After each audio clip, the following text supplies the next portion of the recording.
अब मैं स्वागत करती हूँ निदेशक श्री चितरंजन त्रिपाठी जी सर को। नमस्कार।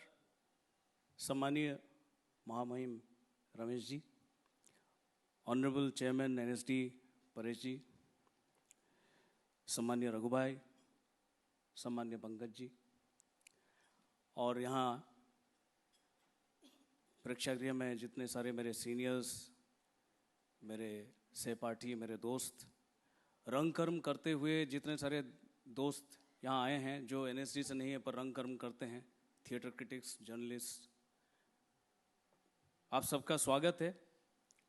कुछ बातें प्रेस के माध्यम से हमें लोगों के साथ साझा किया है, फिर भी बहुत संक्षिप्त में मैं ये जो राष्ट्रीय नाट्य विद्यालय जो ये भारत रंग महोत्सव करता है उसके बारे में कुछ इन्फॉर्मेशन आपके सामने रखना चाहूँगा। सबसे बड़ी बात और गर्व की बात और खुशी की बात ये है, ये जो भारत रंग महोत्सव है, ये जब हम आज़ादी का 50 साल मना रहे थे तब देश में पहली बार एनएसडी ने भारत रंग महोत्सव किया। और उस समय जिन्होंने ये सपना देखा था वो मेरे गुरु, हमारे सबके श्रद्धेय राष्ट्रीय नाट्य विद्यालय के पूर्व निदेशक पद्मश्री राम गोपाल बजाज जी।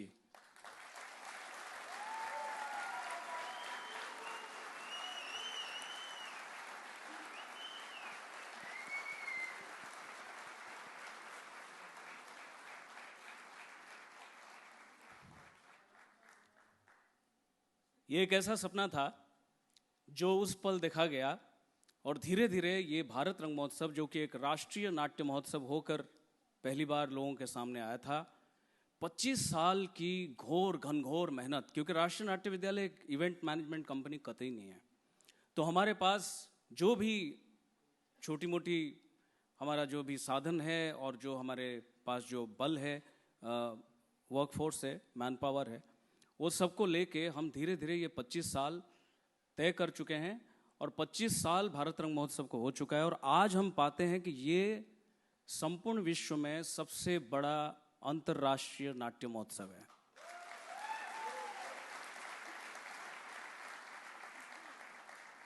और मजे की बात यह है, ध्यान रखने वाली बात यह है, आज़ादी के 50 साल के बाद जो नाट्य उत्सव शुरू हुआ था, आज आज़ादी के अमृत काल में ये विश्व का सबसे बड़ा अंतर्राष्ट्रीय नाट्य उत्सव बन चुका है। ये ना केवल राष्ट्रीय नाट्य विद्यालय के लिए गर्व की बात है बल्कि पूरे देश के लिए गर्व की बात है, क्योंकि जहां पूरा विश्व युद्ध में धीरे धीरे डूबता जा रहा है, वहां पर भारत वसुधैव कुटुंबकम वाली बात को अपने दिल में रखते हुए देशों को नाटक के माध्यम से, कला के माध्यम से जोड़ने की कोशिश कर रहा है।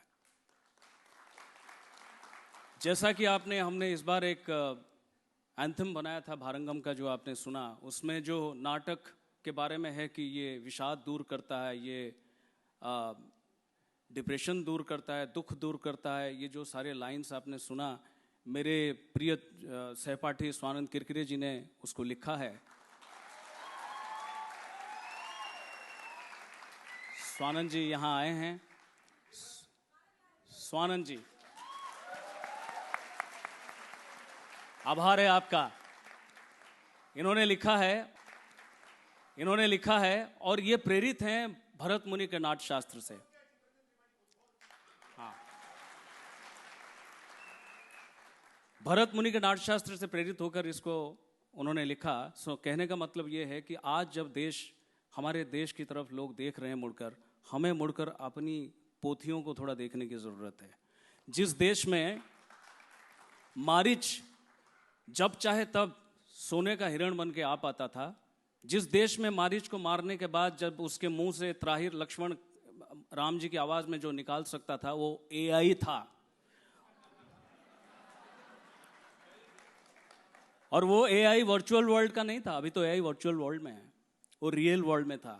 सो कृपा करके आप सब लोग, जितने लोग रंग कर्म करते हैं, इसे मान लें। भरत मुनि ने 2500 साल पहले या 3000 साल के आसपास जब पहली बार ये पंचम वेद लिखा गया, पंचम वेद इसलिए कहा गया क्योंकि इससे हमें ज्ञान मिलता है, इससे हमें ये समस्त कलाओं की जननी है, आपको खुशी देता है और न जाने क्या क्या।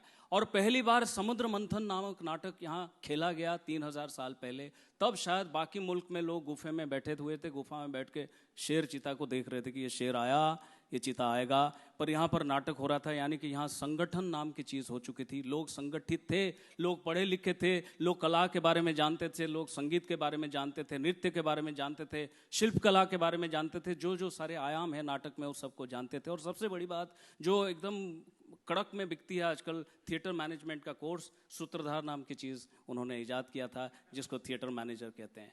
सो इतना बड़ा हमारा जो एक ट्रेडिशन है, उसी को देखते हुए हम भारत रंग महोत्सव कर रहे हैं। इसमें हम पूरे देश को जोड़ते हैं, साथ में बाकी देशों को भी जोड़ते हैं, क्योंकि वो बेचारे हमारे ही हैं, वो सब हमारे हैं।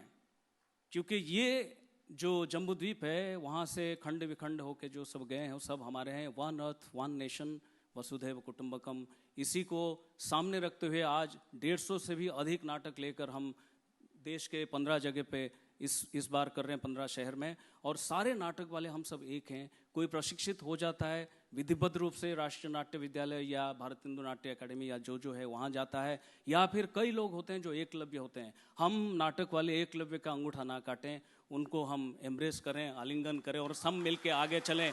जय हिंद, नमस्कार।